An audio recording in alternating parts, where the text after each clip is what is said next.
আমার শত্রুর সাথেও যেন বেআইনসাফি না হয়, ওই ধরনের সিস্টেম যেন বাংলাদেশে তৈরি হয় সেটি নিশ্চিত করার প্রচেষ্টা আমাদের অব্যাহত থাকবে।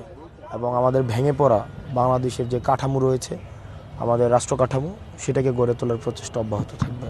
আচ্ছা, খুব সম্ভবত 7 জুন আপনার সাথে ইন পার্সন ইন্টারভিউ, আবার 2024-এর আবার আমরা এখন দাঁড়িয়ে আছি একটা বহুল আকাঙ্ক্ষিত নির্বাচনের পর আপনি এখন সংসদ সদস্য নির্বাচিত হয়েছেন। তো সেই হাসনাত রাজপথে আর এখন সংসদে যে হাসনাত যাচ্ছে, সেটার মধ্যে আপনি নিজে কি পার্থক্য করবেন? এই পুরো সময়টা অনেক ইভেন্টফুল ছিল। আমরা অনেকে হারিয়েছি। আমাদের অনেক সহযোদ্ধা জীবন দিয়েছে। হাদি ভাইকে হারিয়েছে। আমাদের কাঁধে অনেক দায়িত্ব এসে গিয়েছে।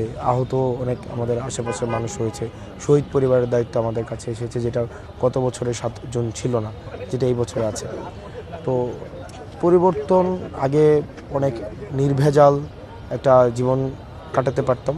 এখন অনেকগুলো মানুষের যেহেতু আস্থায় নিয়েছে আমাদের, তখন সেক্ষেত্রে কিছু দায়িত্ব এসে পড়েছে এবং সেগুলো বাস্তবায়নের সেক্ষেত্রে তারা রয়েছে।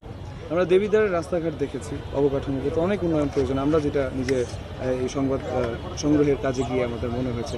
এছাড়া দেবিদ্বারের যারা ভোটার আছে তারা কিন্তু অনেক অভিযোগও করেছেন, মাদক সহ আরও নানাবিধ সমস্যা আছে।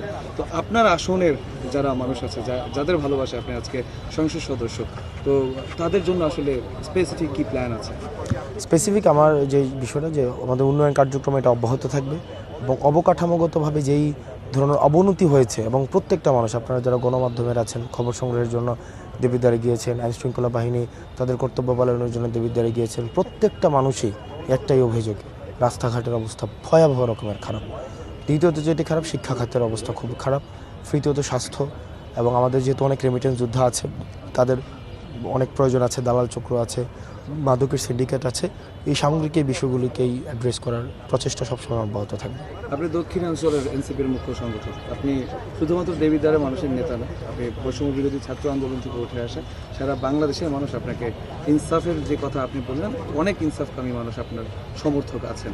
তো আপনার শুধুমাত্র দেবিদ্বারের মানুষের জন্য কাজ করলে হবে না, সেটা আপনি নিশ্চয়ই বুঝতে পারছেন। তো ওভারঅল দেশের মানুষের জন্য, বা আপনি যখন সংসদে যাবেন, আরও সংসদ সদস্যরা থাকবে, সমন্বয় করে কেমন বাংলাদেশের স্বপ্ন দেখেন?